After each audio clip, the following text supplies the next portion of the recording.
Hello friends, welcome to my impact channel. আমি সুমন চক্রবর্তী, আমি well experienced teacher come author and YouTuber. আজকেও একটা নতুন ভিডিও নতুন টপিক নিয়ে আসলাম। ক্লাস 12 এইচএস যারা 2025 বা 2025 যারা এক্সাম দেবে তাদের উদ্দেশ্যে আজকে একটা নতুন ভিডিও বানাচ্ছি। ওয়েস্ট বেঙ্গল ক্যান্ডিডেট যারা বোর্ডের আওতায় 2025 পরীক্ষা দেবে এইচএস বা হায়ার সেকেন্ডারি এক্সামিনেশন, তাদের উদ্দেশ্যে ইংলিশ বিষয়ক আজকে একটা ভিডিও বানাচ্ছি। আমাদের ফার্স্ট পোয়েম হচ্ছে ক্লাস 12-এর arts, commerce, science, Bengali, English same, তোমরা লাস্ট ব্যাচ। সো তোমরা বি কেয়ারফুল, ভালো করে মন দিয়ে পড়ো, ধরে ধরে পড়ো। আমি যথাসাধ্য ইম্প্যাক্ট চ্যানেল মারফত চেষ্টা করব যাতে তোমরা ডেফিনেটলি ভালো মার্কস পেয়ে পাস করতে পারো। এছাড়া আমাদের ইম্প্যাক্ট ইনস্টিটিউটে আর্টসের এবং বাংলা ইংলিশ ওয়েস্ট বেঙ্গল বোর্ডের ক্লাস হয়। যারা arts all subject, philosophy, education, history, the political science, sociology, nutrition, home management, psychology, এই সব এবং বাংলা ইংলিশের সঙ্গে যদি কেউ ক্লাস করতে চাও ডেফিনেটলি আমাদের ইম্প্যাক্ট ইনস্টিটিউট নাম্বারে তোমরা যোগাযোগ করতে পারো। 8910618541 এই নাম্বারে তোমরা যোগাযোগ করতে পারো অনলি ফর অ্যাডমিশন। সো এবারে আজকে পড়াবো অন কিলিং আ ট্রি। আজকের ভিডিওটা ভীষণ ইনফরমেটিভ, কেননা ভিডিওতে আমি অ্যাবাউট পোয়েট পড়াবো, অ্যাবাউট পোয়েম পড়াবো এবং কবিতাটা পড়িয়ে দেবো। সো ভিডিওটা কেউ স্কিপ করো না, পরপর শোনো। দেখবে খাতায় যদি আরো লিখে রাখতে পারো তাহলে আরো বেনিফিটেড হবে। এক্সাম হলে গিয়ে তোমরা যেখানে টিউশন পড়ছো এবং যারা পড়ছো না তাদের উদ্দেশ্যে তো ট্রিমেন্ডাসলি ভালো ভিডিও হচ্ছে। সো যারা চ্যানেলটি প্রথম দেখছো অবশ্যই চ্যানেলটি সাবস্ক্রাইব করে পাশের বেল আইকনটি প্রেস করে রেখো, বিকজ এই চ্যানেল মারফত আমি ক্লাস 10, 11, 12 আর্টস, ডিগ্রি কোর্সের জেনারেল সাবজেক্টস, কম্পিটিটিভ এক্সামের প্রিপারেশন করিয়ে থাকি। এছাড়া স্পোকেন ইংলিশের বা বেসিক ইংলিশের আমি কিন্তু ভিডিও দিয়ে থাকি। যারা চ্যানেলটি প্রথম দেখছো সাবস্ক্রাইব করে অবশ্যই ভিডিও লিঙ্ক দেওয়া রইল, লিঙ্কে যাও, পরপর ভিডিওসগুলো দেখো, পরপর স্টেপ বাই স্টেপ ভিডিও দেখো, দেখবে তোমরা ডেফিনেটলি বেনিফিটেড হবে। সো এবার আসছি ভিডিওতে। প্রথমে হচ্ছে introduction about poet on killing a tree, written by Gieve Patel. বাংলাও বলছি, ইংলিশও বলছি। যারা বেঙ্গলি ভার্সানে পড়ছো, অর্থাৎ যারা ওয়েস্ট বেঙ্গল বোর্ড বেঙ্গলি ভার্সানে পড়ো টোটালি ফুললি, তো তাদের উদ্দেশ্যে বাংলাটাও প্রয়োজন, ইংলিশটাও প্রয়োজন। আবার যারা 12-এ ইংলিশ ভার্সানে পড়ো তাদের উদ্দেশ্য আমি ইংলিশ ভার্সানও বলছি। সো ইংরেজি ভাষায় কবিতা লিখে যেসব ভারতীয় বিশেষ খ্যাতি অর্জন করেছেন তাদের অন্যতম হলেন give Patel. So English, give Patel is one of the prominent Indian poets writing in English. তিনি আদিল জুসাওয়ালা ও অরবিন্দ কৃষ্ণ মেহরাত্রাদের সমসাময়িক কবি ছিলেন। He belongs to the same generation as Adil Jusawala and Arvind Krishna Mehrotra. যদিও ইংরেজি ভাষা বা সাহিত্যের প্রথাগত শিক্ষা তার ছিল না, তবুও তার কবিতা সুদক্ষ ভাষায় গভীর সমাজ সচেতনতাকে প্রকাশ করে। Although he has never been a formal student of literature or language, his poetry shows strong social awareness expressed with a command over the language. তিনি 3টি কবিতার বই লিখেছেন। Number 1 poems 1966, number 2 how do you withstand body 1976 এবং mirroring 1991. So he has written 3 volumes of poetry. Number 1 poems 1966, how do I withstand body 1976, and mirroring 1991. এই 3টি কবিতার বই তাকে আধুনিক ভাবধারার কবি হিসেবে প্রতিষ্ঠা করেছেন। These 3 books of poetry establish him as a poet of modern sensibility. So এই হলো কবি সম্পর্কে বা কবি হিসেবে মূল্যায়ন, or English part another translate into English about poet. Next part another, যেটা আজকে ভেরি ইম্পর্টেন্ট পার্ট বলবো, সেটা হচ্ছে সাবস্টেন্স অফ দ্য পোয়েম। কবিতা সম্পর্কে বলবো যে Gieve Patel on killing a ট্রিতে কি বলতে চেয়েছেন, তার মত প্রকাশের যে ভাষ্য, সেই ভাষ্যটা বোঝার চেষ্টা করব। বেঙ্গলি ইংলিশ বোথেই বলবো। সো যাদের যেটা সুবিধা হবে, যারা ইংলিশ ভার্সনে আছো তারা ইংলিশটা লিখে নাও, যারা বেঙ্গলি ভার্সনে আছো বাংলাটা লিখে রাখো, বা দুটোই লিখে রাখতে পারো তোমাদের জানার এবং বোঝার উদ্দেশ্যে। So a tree grows slowly by consuming the earth's nutrients. একটি গাছ ধীরে ধীরে পৃথিবীর পুষ্টি উপাদান গ্রহণ করে বড় হয়ে ওঠে। It absorbs sunlight, air and water for years. এটি বছরের পর বছর ধরে সূর্যালোক, বাতাস ও জল আত্তীকৃত করতে থাকে, অর্থাৎ গ্রহণ করতে থাকে। Leaves come out of its bark. এর ছাল থেকে পাতা গজায়। So neither a jab nor a hacking or chopping can kill a full grown tree. বলছে তাই ছুরির আঘাতে কিংবা কুঠারের তীব্র আঘাতে কেটে টুকরো টুকরো করলেও পূর্ণবয়স্ক গাছকে মেরে ফেলা যায় না। Even if it is cut with powerful and cruel strokes, it feels pain but does not die. যদি তীব্র নিষ্ঠুর আঘাতে একে কেটে ফেলা যায় তবুও এটি যন্ত্রণা ভোগ করে কিন্তু মরে না। Its trunk from close to the ground produces green twigs and small branches. এর রক্তাক্ত বাকল আপনা থেকেই সেরে যায়। Gradually, if unchecked, it grows to its former size.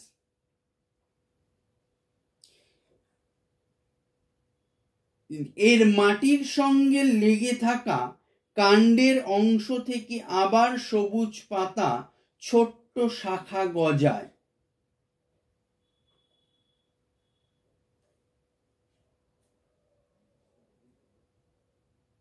বাধা না পেলে ক্রমশ এটি আগের চেহারার গাছে পরিণত হয়। মেরে ফেলতে হলে নোঙরের মতো শিকড় দিয়ে পৃথিবীর সঙ্গে আটকে থাকা গাছকে সমূলে উৎপাটিত করতে হবে।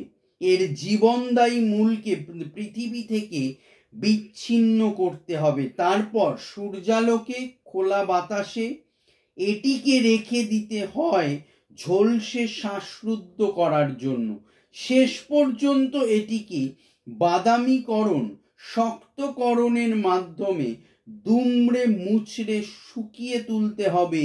এভাবেই শেষ পর্যন্ত গাছটিকে মেরে ফেলা হয়। Next, another translate. In order to kill a tree, it is to be uprooted from the anchoring earth. Its life supporting root is to be removed from the earth. Then in sun and air it is scorched and choked. Finally, it goes through a process of browning, hardening, twisting and withering. Thus ultimately the tree is killed. এখানে কবি কিন্তু, আমি একটু সংক্ষেপে বলে দিচ্ছি substance of the poem বাংলায়। এখানে কবি কিন্তু আমাকে বহুজন ছাত্রছাত্রী অনেক, প্রতিবার আমি যখন ক্লাসে পড়াতে যাই বা ইউটিউবেও পড়াই, তখন আমায় বহুজন কমেন্ট বক্সে বলে যে স্যার উনি কি তাহলে গাছটার মেরে ফেলার সপক্ষে বলছেন? না, গিব প্যাটেল একজন প্রকৃতিবাদী কবি। তিনি প্রকৃতির গাছকে এই যে মেরে ফেলা হচ্ছে, ধ্বংস করা হচ্ছে, গাছ ছেদন করে প্রমোটিং হচ্ছে, এইগুলোর তীব্র বিরোধিতা করতে গিয়ে উনি এতটাই ব্যথিত যে এটা তার মনের গভীর ক্ষতবিক্ষত হওয়ার ফলস্বরূপ তিনি কথাগুলো বলছেন যে গাছকে ওইভাবে কেটে মেরো না, এমনভাবে কাটো যে ওর মূলটা সমূলে উৎপাটিত করে ওকে রোদে শুকিয়ে মেরে ফেলো।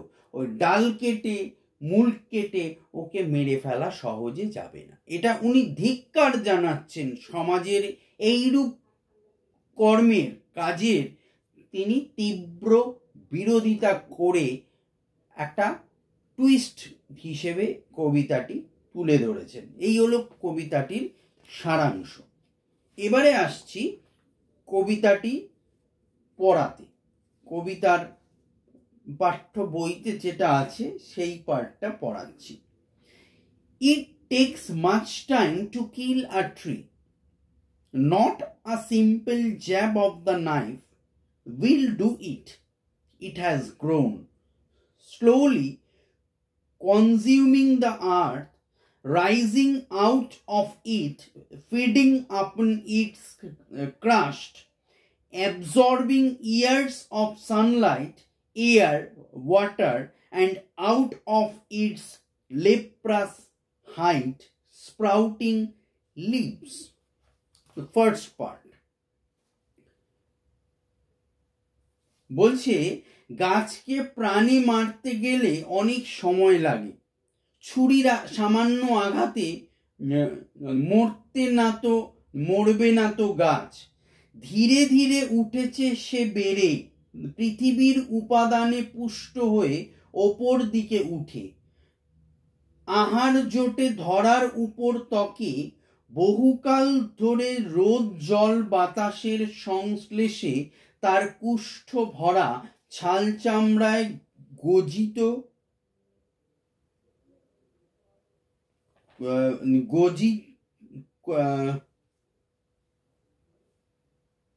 গজায় কচি পাতা।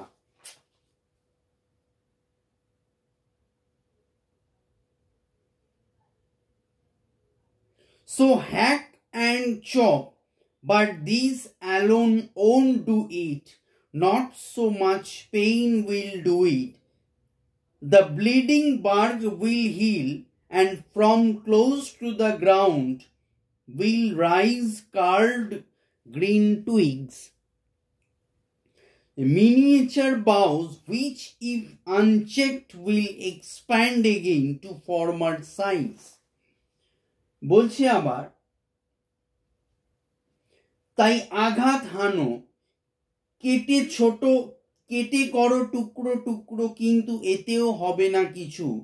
যন্ত্রণাও পারবে না সে বেশি কিছু করতে। রক্ত ঝরা ছালবাকলা উঠবে সেরে, আর যেটুকু আছে ভূমির কাছাকাছি সেখানে উঠবে জেগে কুঞ্চিত সবুজ কচি পাতা, ছোট্ট ছোট্ট শাখা, ছেটে না দিলেই ওরা উঠবে বেড়ে আগের চেহারায়। No, the root is to be pulled out of the anchoring earth. It is to be roped tight and pulled out, snapped out, or pulled out entirely out from the earth cave, and the strength of tree exposed, the source white and weight, the most sensitive hidden for years inside the earth, then the matter of scorching and choking in sun and air, browning, hardening, twisting, withering, and then it is done. বলছে না, মূলটাকে ওপরাতে হবে। ওই গাছ কেটে ডানা ছেটে ডাল ছেটে কেটে লাভ নেই, মূলটাকে ওপরাতে হবে। অর্থাৎ তীব্র ধিক্কার জানাচ্ছেন কবি এখানে। নোঙর করা ভূমির ভেতর থেকে দড়ি বেঁধে দিতে হবে টান, মূল হবে খান খান, সবটা আসবে ভেঙে চলে, মাটির গুহা থেকে মাটির শক্তি দেখবে সকলে। মাটির গুহা থেকে গাছের শক্তি দেখবে সকলে, উৎস যে তার ভিজে আর সাদা, সংবেদী সে ছিল সম্পূর্ণ ঢাকা, অনেক বছর মাটির ভিতর রাখা, এরপর রোদে আর বাতাসে ঝলসানো শ্বাসরোধ করা, বাদামি শক্ত হওয়া, দুমড়ে মুচড়ে নিরস হয়ে যাওয়া, তখনই এ কাজ হয়ে যাবে সারা। অর্থাৎ কবিতার মূল যে ভাববস্তু সেটা কিন্তু আমি আগে বললাম, এখন কবিতাটা পড়ে আমি রিডিং পড়ে বলে দিলাম। এবারে কিছু ইম্পর্টেন্ট ওয়ার্ড মিনিং আছে যেগুলো জানাটা খুব জরুরি। ইংলিশ টু ইংলিশ বলবো, ইংলিশ টু বাংলা বলবো। ইংলিশ টু ইংলিশ বলার উদ্দেশ্য একটাই কারণ, অনেকেই আমায় বলে ক্লাস ওয়ার্কেও যে স্যার ইংলিশ টু ইংলিশ কেন পড়বো। তার কারণ দেখো, আমরা 5 to 10 ওয়েস্ট বেঙ্গল বোর্ডে যারা পড়েছো তারা জানো, দেখবে যে আমাদের 5 to 10 কিন্তু ক্লাসে প্যাসেজ দেওয়া থাকে এবং আনসারটা সহজে লিখতে পারি, আমরা আইডেন্টিফাই করে লিখে দিতে পারি। অত টেক্সট বুক না পড়লেও ম্যাক্সিমাম তাই হয়, টেক্সট বুক ওরা আনসারটা ওই প্যাসেজ থেকেই লিখি।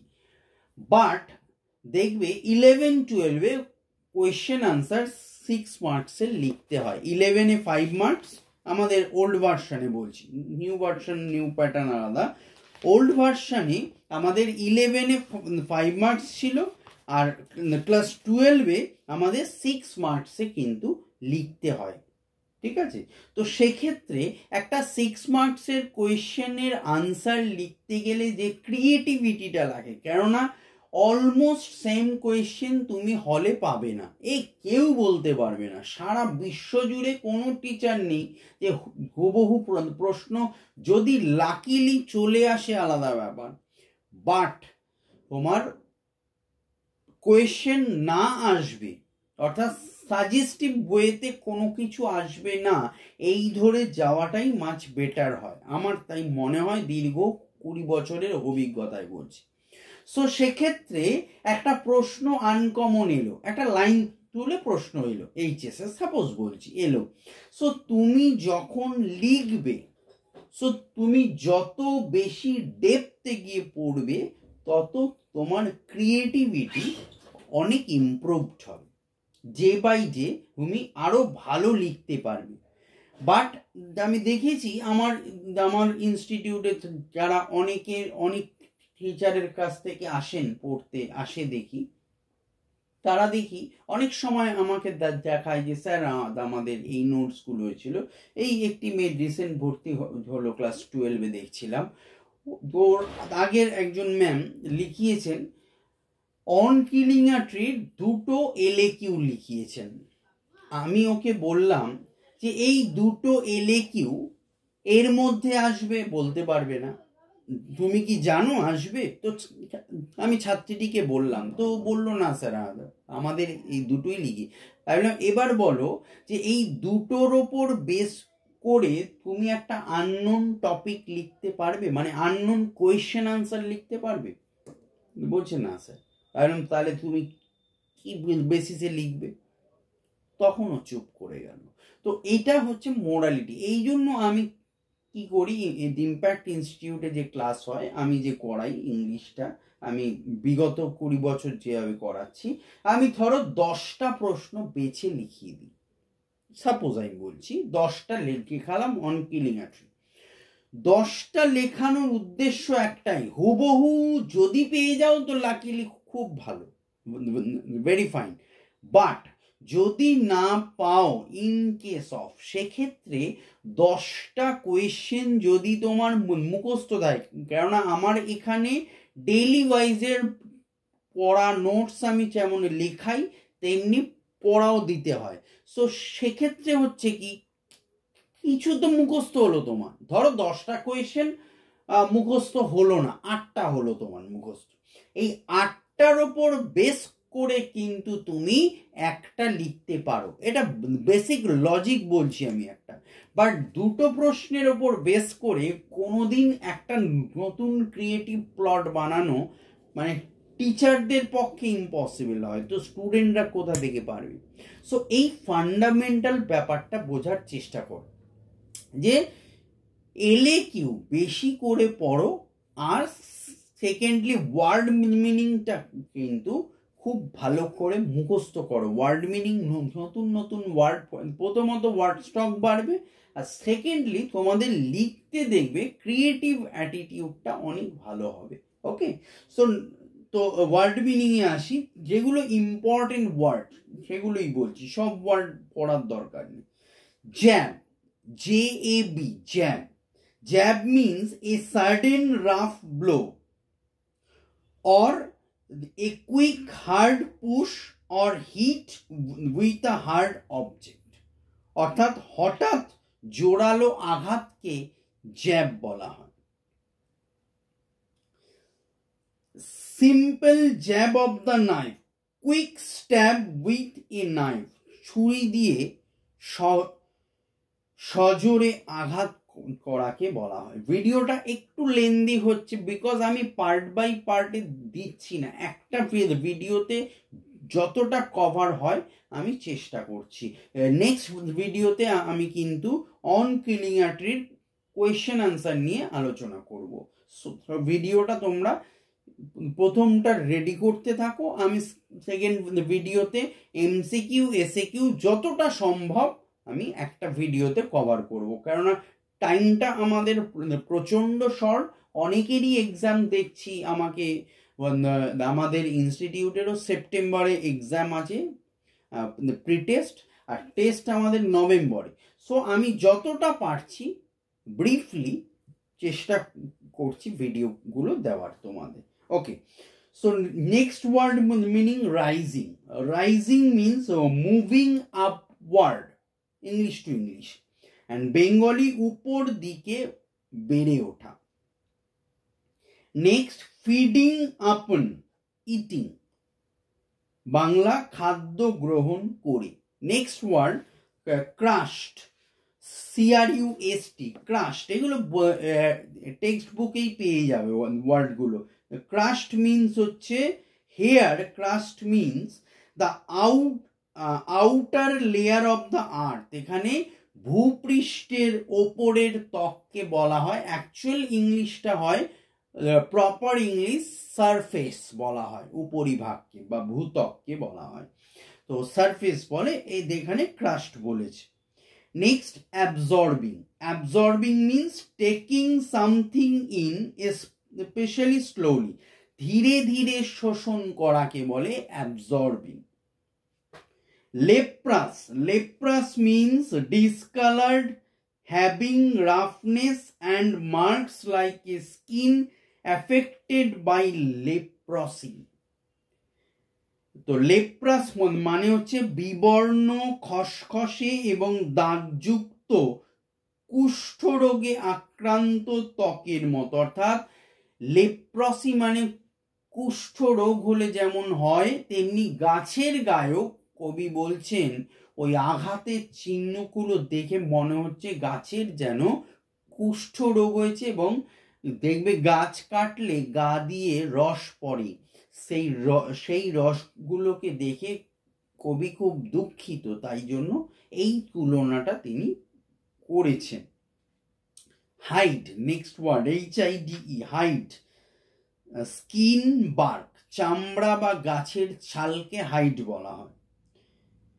Next word sprouting, producing or beginning to grow, গজানো বা উদ্গত হওয়া।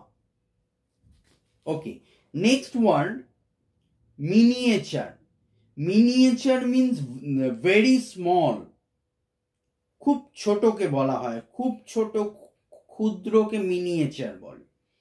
Boughs, boughs means large branches of a tree, গাছের বড় শাখাকে বলে বাউজ। আনচেকড, আনকন্ট্রোলড, অনিয়ন্ত্রিত। Expand, to become larger in size, আকারে বড় হয়ে উঠবে, বিস্তার লাভ করবে, এক্সপ্যান্ড। ফরমার, আর্লিয়ার, আগের মতো। Next word meaning pulled out, taken out with force, জোর করে উৎপাটিত করা হয়। অ্যাঙ্কারিং, ফিক্সিং সামথিং ফার্মলি, কোনো কিছুকে দৃঢ়ভাবে আটকে রাখে এমন। Roped, ROPED, roped, to tie with a rope, দড়ি বাঁধাকে বলে roped. Snapped out, jerked out with force, হিঁচড়ে টেনে তুলে ফেলাকে বলে স্ন্যাপড আউট।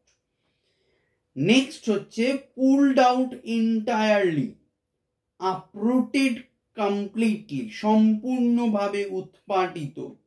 নেক্সট ওয়ার্ড হচ্ছে strength, source of the firmness of the tree, গাছের দৃঢ়তার উৎস। এক্সপোজড, রিভিলড, শোড, প্রকাশ করলো, এক্সপোজড। সোর্স, অরিজিন, উৎস, সোর্স, অরিজিন, উৎস।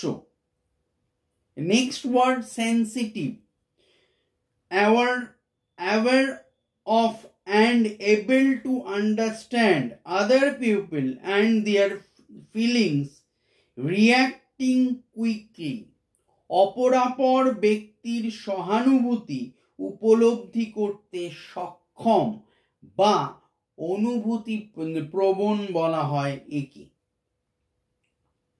Next word hidden, hidden that means concealed or invisible, লুকোনো বা অদৃশ্য।